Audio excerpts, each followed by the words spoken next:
Bonjour à tous et à toutes. Dans le cadre de ce nouvel épisode du balado de l'Institut d'études anciennes et médiévales, nous recevons Mme Raphaëlle Decloître, M. François-Olivier Doré et M. Arnaud Montreuil.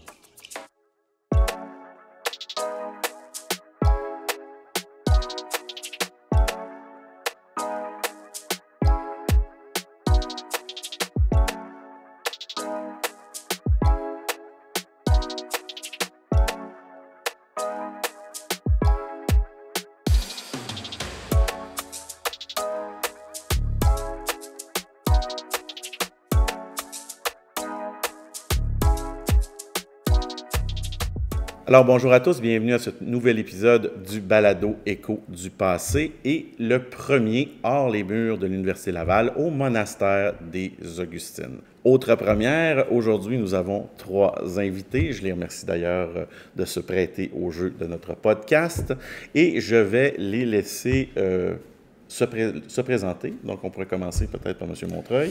Oui, bonjour Nicolas, merci beaucoup de l'invitation. Alors, Arnaud Montreuil, chercheur associé à l'IAAM. Je suis professeur d'histoire médiévale à l'Université du Québec à Chicoutimi et mes recherches portent, comme les gens qui suivent la chaîne le savent, sur la chevalerie, sur l'adoubement en particulier, mais je m'intéresse aussi, depuis que je suis entré en poste en 2023, aux techniques d'intelligence artificielle appliquées au texte historique et, comme nous en parlerons aujourd'hui, au médiévalisme. On va continuer avec Mme Decloître. Oui, donc Raphaëlle Decloître. Je suis postdoctorante en littérature québécoise à l'Université Laval. Je sors un petit peu de mes terres habituelles après avoir fait une thèse sur l'allégorie médiévale. J'ai travaillé sur toutes les questions de filiation littéraire, d'héritage qui se transmettent au sein de la littérature médiévale. Et donc, pour mon postdoc, j'ai voulu étirer un petit peu le temps et étudier ces filiations-là dans le temps long en me penchant donc sur la littérature québécoise et la façon dont la littérature québécoise s'approprie, récupère un imaginaire médiéval, notamment littéraire. Et maintenant, on va passer à M. Doré. Alors, je me présente, François-Olivier Doré, je suis professeur d'histoire à l'Université du Québec à Chicoutimi. Alors, à la différence de mes collègues, moi, je me spécialise en histoire du Québec contemporain, 19e, 20e siècle. Mes recherches portent surtout sur l'histoire de la culture savante au Canada français, histoire intellectuelle, notamment, plus spécifiquement sur les questions liées à l'histoire de la science historique, l'historiographie. Je m'intéresse aussi à la manière dont se construit la culture savante, plus dans une perspective, je dirais, anthropologique, l'histoire de la matérialité savante aussi. Et donc, vous voyez, j'ai été entraîné un peu malgré moi sur les terres du médiévalisme, bien qu'on est ici dans le registre de l'histoire de la culture contemporaine, donc ça touche un peu quand même à ce que je fais. J'apprends quand même à travers ce nouveau champ qu'on est en train d'ouvrir, ce chantier qu'on est en train d'ouvrir. Voilà. D'ailleurs, c'est très intéressant que vous nous faites le parallèle immédiatement, parce qu'on va rentrer justement dans le vif du sujet. Parce qu'en fait, le sujet dont on va parler ce soir, c'est un petit peu le sujet, le thème en fait de ce congrès médiéval qui se tient cette semaine à Québec.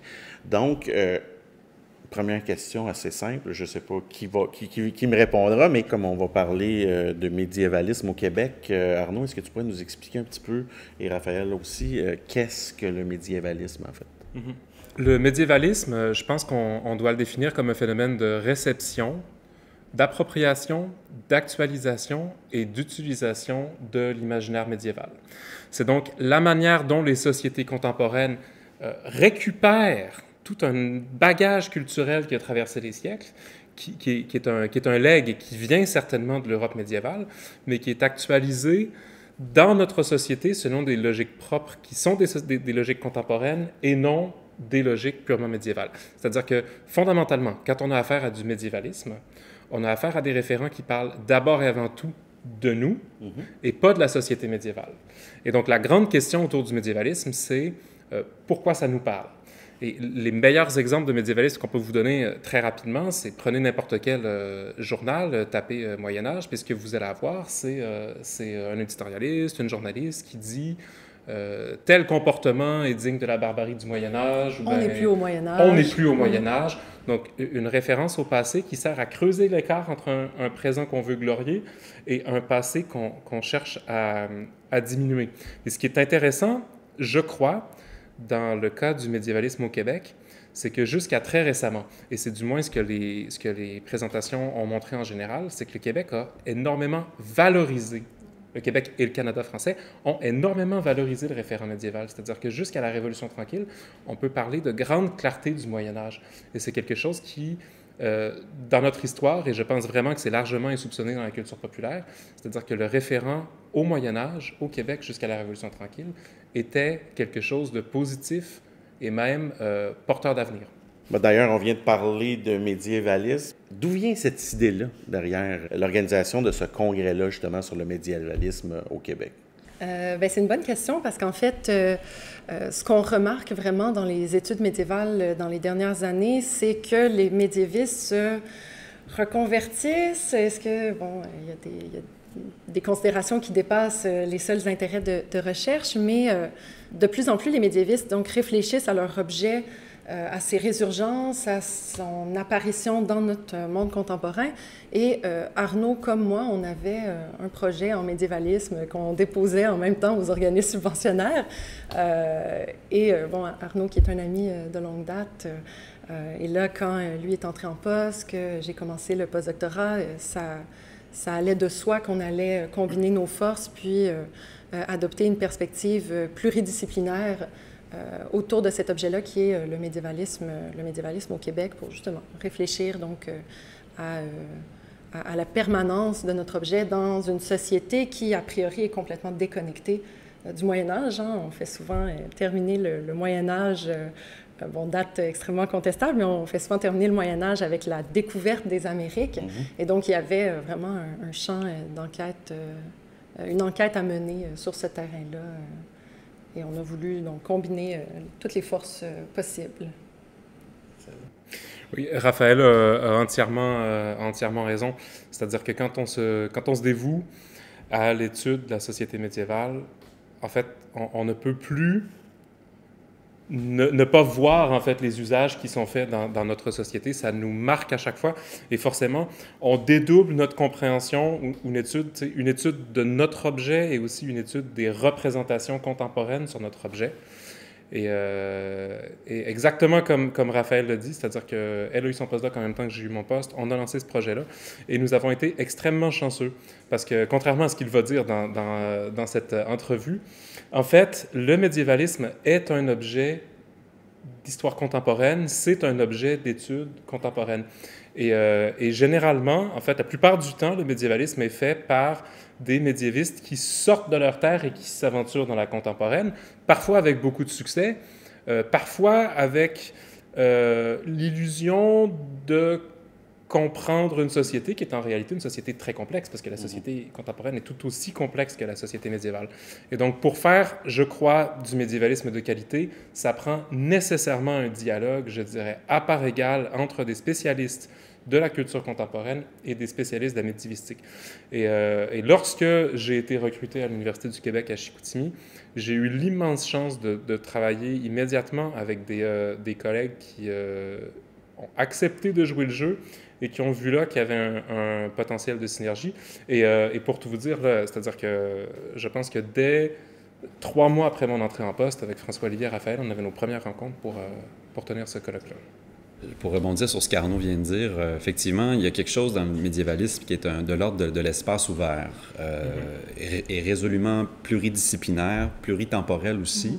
Ce qui est frappant avec le colloque, on est en train de vivre le colloque en ce moment, c'est que tout le monde a un petit peu son petit sentiment d'imposture, moi y compris. C'est-à-dire personne n'est tout à fait aligné avec l'objet qui est discuté, mais qu'on construit un peu tous à notre manière. Arnaud a raison, le médiévalisme, c'est quelque part le produit d'une connaissance, oui, je dirais des normes, des rapports de pouvoir contemporains, avec une connaissance aussi nécessairement du monde médiéval, là, qui nous échappe à nous, québécistes plus contemporains. À tout le moins, ce qui est frappant, moi, pour un historien de la culture du Québec, là, c'est quand même de voir l'abondance et la pluralité des références au Moyen-Âge dans la culture québécoise, que ce soit dans la muséologie, dans la littérature, dans le discours politique. Hein. Il y a une plasticité du Moyen-Âge qu'on voit même dans le discours de nos politiciens au 20e siècle. Évidemment, dans la culture catholique. Hein. Le Québec est une fille de l'Église en bonne partie, a un rameau thomiste très fort, donc nécessairement un écho au monde médiéval. Et tout ça restait un peu à faire. Et c'est un peu ce travail qui est fruit de notre rencontre. Là, mais c'est intéressant que vous parliez de ça, parce que justement, pour un historien d'histoire du Québec, est-ce que c'est venu en raison de cette rencontre avec Raphaël? Complètement. Vous n'aviez pas ça du tout dans le champ? Non, pas du tout. Puis vous savez, souvent, les percées savantes sont le fait de sociabilité savante. C'est le produit d'une rencontre, puis c'est la beauté de la chose, c'est que c'est une fertilisation croisée issue d'une rencontre qui permet en tout cas de déployer ce sujet-là. Bon, qui n'est pas un sujet nouveau, hein. Le médiévalisme, il y a quand même... je pense qu'on vit un âge d'or du médiévalisme qui nous précède, là, aux États-Unis, en France, entre autres. Mais je pense que le Québec, on pourra en parler, mais le Québec a quelque chose à contribuer dans les débats historiographiques, dans la construction historiographique de cet objet. Pour rebondir sur la question que tu as posée à François-Olivier sur est-ce que c'est un objet d'étude que tu avais envisagé avant, puis non, c'est vraiment une question de rencontre. J'ai l'impression que c'est aussi parce que la culture médiévale est tellement partout dans notre société contemporaine que les contemporanéistes le voient pas nécessairement comme quelque chose d'étranger ou comme un potentiel sujet d'étude, alors que pour les médiévistes, c'est frappant parce qu'on reconnaît dans notre vie quotidienne l'objet qu'on considère souvent comme obscur, que personne connaîtrait. Puis là, on se dit, OK, mais il y a ça pourtant dans l'espace public, dans le discours, dans la littérature, dans la musique. Donc, je ne sais pas, il y a peut-être aussi l'effet de... Est-ce que tu aurais un exemple concret pour les gens qui nous écoutent? Un exemple de médiévalisme, ouais, de présence... Quelque chose que tu as vu dans tes études que tu te dis, c'est drôle, c'est présent dans l'histoire du Québec ou... Bien, là, c'est sûr que je pense à la communication que je vais faire.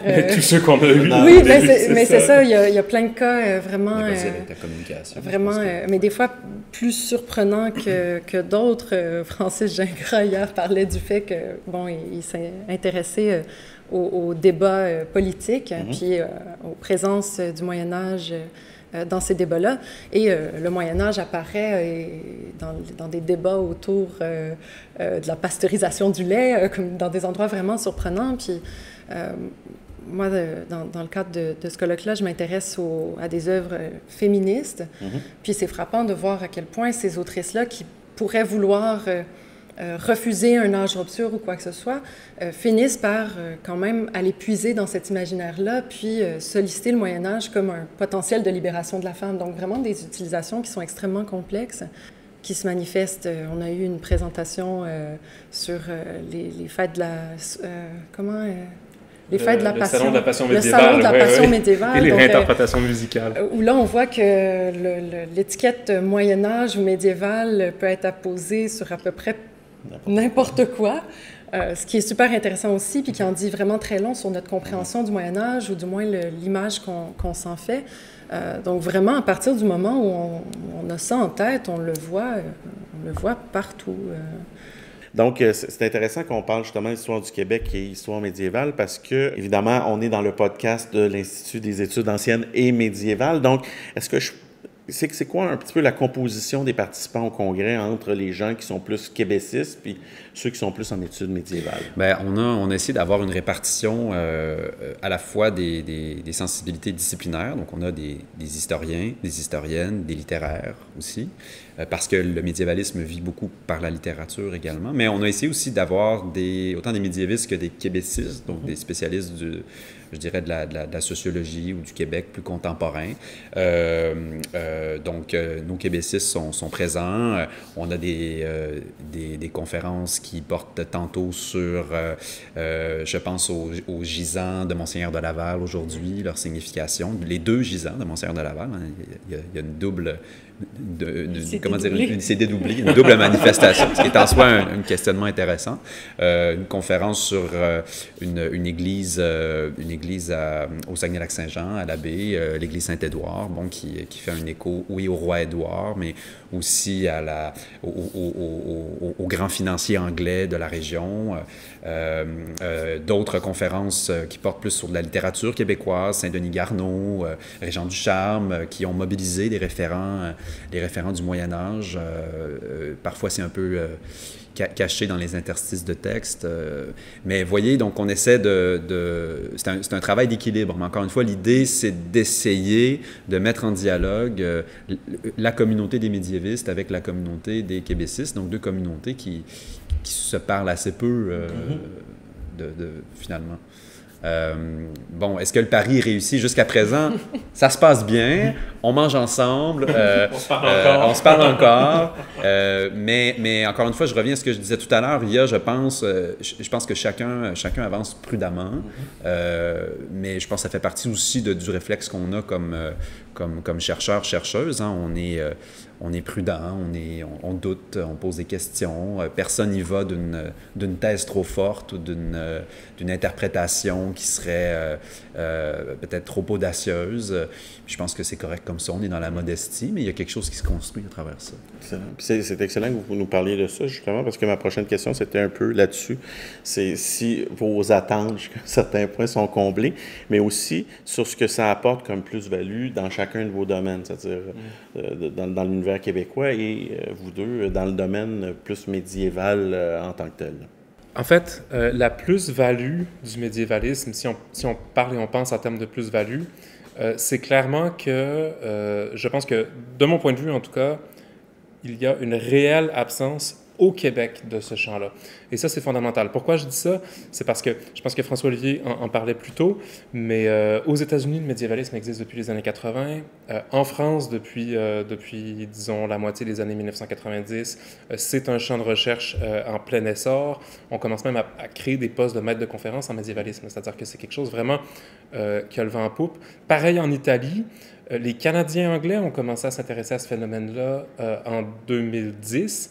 Et jusqu'à présent, outre quelques très beaux travaux pionniers qui ont été faits au Québec, mais qui sont somme toute assez peu cités, disons qu'il n'y avait pas eu ni de chantier collectif d'envergure, ni de réelle publication qui incarne, je crois, un projet collectif ou un objet vraiment très, très bien thématisé. Et s'il y a une plus-value nette à ce colloque-là, c'est que cette impulsion, nous sommes en train de la donner. Et je veux juste rajouter une petite question en aparté. Ce côté tardif-là, est-ce que c'est parce qu'on est encore une jeune nation jusqu'à un certain point, c'est-à-dire que le Canada français, l'étude du Canada français quand même et même du Québec est assez récente, et on se concentrait là-dessus, donc on n'était pas rendu là, ou on est vraiment en retard pour être en retard? En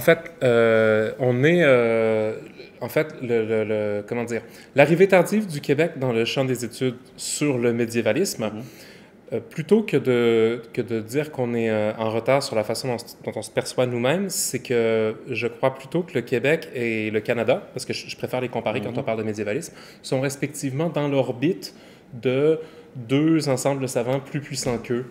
Ce qui fait en sorte que les chercheurs canadiens-anglais ont énormément travaillé sur le médiévalisme en Grande-Bretagne, de la même manière que les chercheurs au Québec en histoire médiévale, qui ont souvent de grandes accointances avec leurs collègues en France, ont fait du médiévalisme français. Et le Canada comme le Québec sont en retard sur la réflexion sur eux-mêmes, alors même que nous sommes une terre de médiévalisme indéniable. Pensez au Parlement à Ottawa, qui est construit de style néo-gothique en 1867, alors qu'il n'y a jamais eu de réel bâtiment médiéval en Amérique du Nord.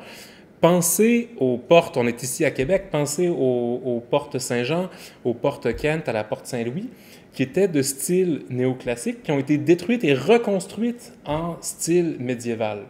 Et ça, c'est partout autour de nous, mais jusqu'à tout récemment, on l'a ignoré. Et encore une fois, pour bien le faire, ça prend nécessairement des québécisantes, des québécisans et des médiévistes. Intéressant. Puis sinon, pour reprendre la question initiale sur la plus-value, le plus-value, il y avait, bon, comme le disait très bien Arnaud, il y avait... c'était une terre inconnue, ce champ d'études-là. Il y avait des choses à faire. C'était un projet qui était porteur et qui nous dit des choses qui sont réellement pertinentes, réellement intéressantes, parce que Arnaud le mentionnait un petit peu plus tôt. Quand on parle de médiévalisme, c'est pas la société médiévale qu'on regarde, c'est nous-mêmes, c'est notre société qu'on observe, et d'avoir cette lunette-là après, puis là, bon, François-Olivier va pouvoir en parler mieux que nous, mais ça dit quelque chose de notre société, cette nouvelle lunette-là est susceptible d'informer notre rapport à l'histoire, à la littérature, différemment. Moi, je le vois pour... le corpus que j'étudie dans le cadre de mon postdoc, je me concentre sur les années 60-70, qu'on a souvent défini comme l'ère de fondation de la littérature québécoise, le moment où le projet d'une littérature nationale se constitue, avec Jacques Brault, qui était médiéviste, Gaston Miron, qui faisait démarrer sa filiation poétique intellectuelle à Rudebeuf, donc un poète du Moyen Âge.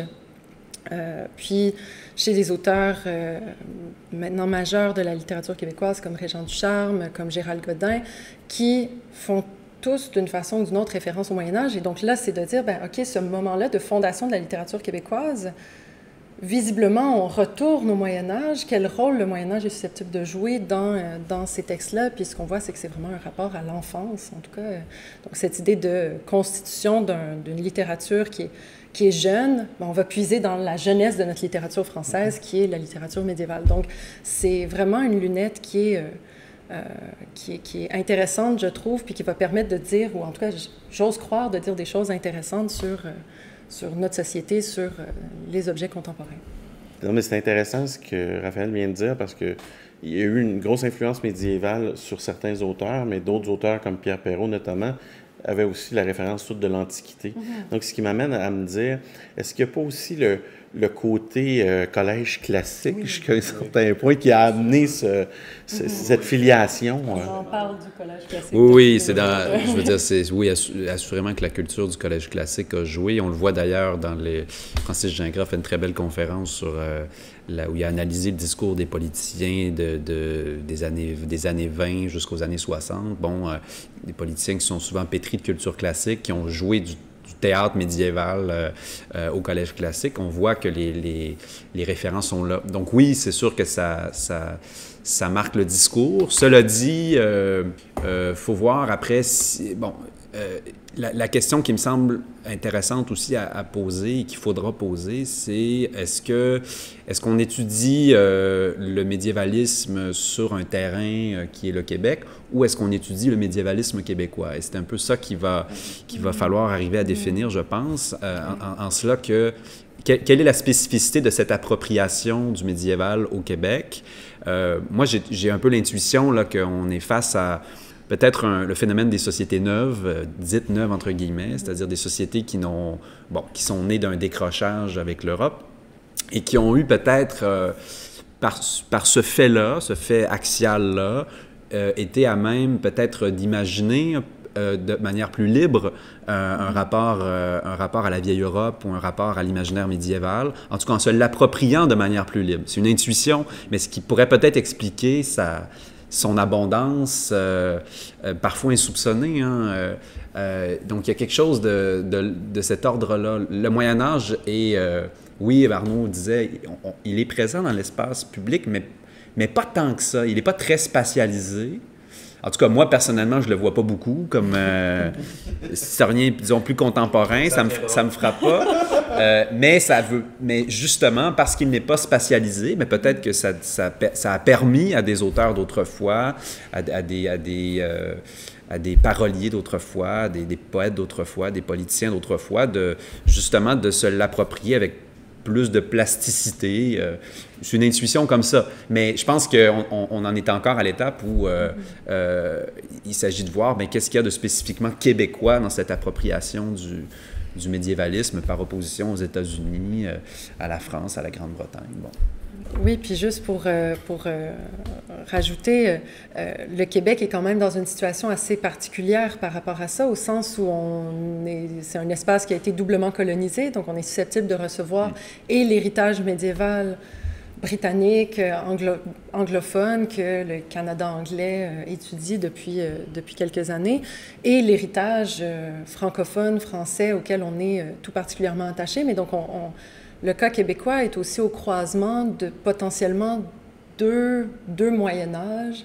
Donc, c'est aussi de voir comment, est-ce qu'il y a quelque chose là dans la réalité linguistique, la réalité culturelle du Québec qui fait qu'on peut réfléchir à cet objet-là, qui est le médiévalisme, de façon nouvelle, puis plus originale. Et d'ailleurs, pour rebondir sur ce que Raphaël vient de dire, dans une des conférences d'aujourd'hui, on a abordé un excellent exemple de ce processus-là, de Moyen-Âge typiquement québécois, ou en tout cas de médiévalisme qui peut entrer en concurrence avec le médiévalisme canadien. Je pense aux deux expositions d'art médiéval qui se sont tenues en 1972, une à Ottawa et une au Musée des Beaux-Arts du Québec. À Ottawa, le thème de l'exposition, c'était la monarchie britannique en temps de paix avec la France, tandis qu'au Musée national des Beaux-Arts du Québec, c'était la France médiévale. Et donc, vous voyez, à travers le médiévalisme, on rejoue aussi des oppositions qui nous parlent. Et d'où l'intérêt que soulignait François-Olivier de prendre acte du fait que notre médiévalisme est sans doute différent de celui des États-Unis, différent de celui du Canada. Et c'est tellement un beau chantier, je dirais, qu'on lance et de travailler avec les collègues pour réussir à identifier ces caractères originaux. Parce que c'est comme ça qu'en retour, je crois que l'expérience québécoise peut contribuer au champ de recherche beaucoup plus large sur le médiévalisme en général. Oui, puis j'ajouterais à ça, on voit par exemple comment nos élites de l'entre-deux-guerres, notamment, je pense à les gens qui étaient autour de la relève, près des idées de Jacques Maritain, on a appelé à un nouveau Moyen-Âge dans les années 30 comme une manière finalement de proposer une sorte de modèle alternatif de société, que ce soit la société anglo-protestante, la société communiste ou la société totalitaire, l'idée de trouver finalement une sorte de troisième voie. Le personnalisme. Oui, c'est-à-dire, oui, il y a dans le néo-thomisme, dans le personnalisme, il y a des échos très forts au Moyen-Âge, dans le corporatisme. Le corporatisme, c'est un rappel des corporations du Moyen-Âge. Donc, bref, il y a vraiment là, Arnaud parlait tout à l'heure d'une grande clarté du Moyen-Âge qu'on a eu au Canada français. Ça a mobilisé intellectuellement beaucoup de gens, surtout durant l'entre-deux-guerres, comme option distincte en Amérique du Nord. Et là, on est vraiment sur le terrain de la spécificité québécoise. Voilà le genre de questions qu'on veut poser. C'est vraiment intéressant ce que vous dites parce que dans le fond, on va être obligé de planifier un congrès nord-américain pour voir les différences entre Québec, États-Unis et... par le comparé, je ne sais pas, est-ce que ça s'est déjà fait, le comparé du médiévalisme ou le médiévalisme comparé? Ça s'est déjà fait, mais je pense que le champ est tellement dominé par les études anglo-américaines qu'en fait, la place, il faut la prendre.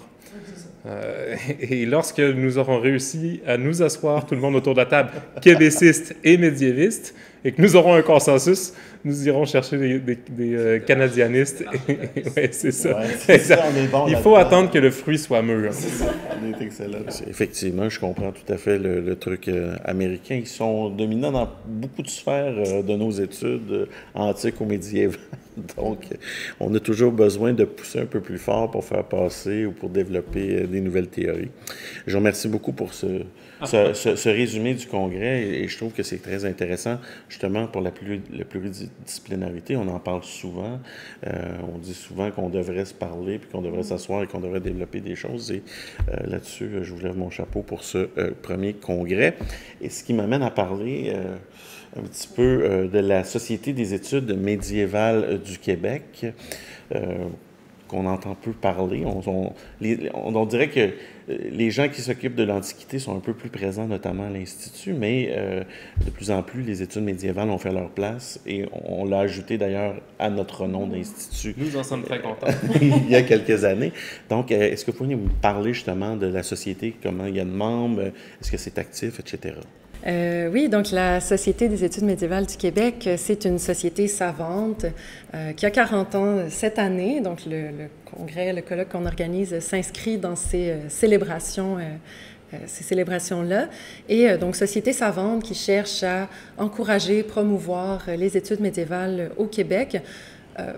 Histoire, littérature, archéologie, histoire de l'art, philosophie, à travers différentes universités, parce qu'en fait, la société est née du constat que les universités travaillaient un petit peu chacune de leur côté. Il y avait le Centre d'études médiévales à l'Université de Montréal. Il y avait, à l'Université Laval, philosophie médiévale qui était très bien portante, puis rattachée au département aussi des sciences et religions. En tout cas, donc il y avait des électrons libres, en un sens, puis la Société des études médiévales voulait rassembler ces gens-là, créer un espace de discussion interdisciplinaire, interuniversitaire. Donc, ça se porte encore très bien. Plusieurs professeurs qui sont rattachés, beaucoup d'étudiants. Puis, donc, c'est ça, dans le cadre du 40e, on organise différentes activités. Donc, ce colloque en fait partie. Arnaud organise aussi cette année le colloque annuel, parce qu'à chaque année, il y a un colloque pour les étudiants rattachés à la Société des études médiévales du Québec, qui est un colloque, et c'est quand même particulier parce que de plus en plus rare qu'il n'y a pas de thème prédéterminé. Okay. Donc, présentation libre, ce qui est vraiment super pour les étudiants parce que pour une fois, je dirais, ils n'ont pas à tordre leur sujet pour que ça corresponde à un appel à communication. En tout cas, là, ils peuvent vraiment présenter ce sur quoi ils sont en train de travailler en ce moment, recevoir l'avis de spécialistes, des gens qui sont toujours extrêmement constructifs.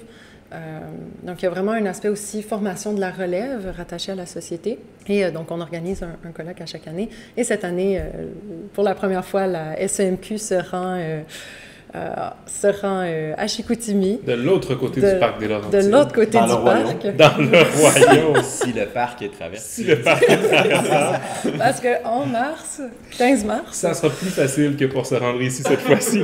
Puis, j'ajouterais que la SEMQ est en réalité le pendant des études médiévales de ce qu'est la Société des études classiques ici au Québec.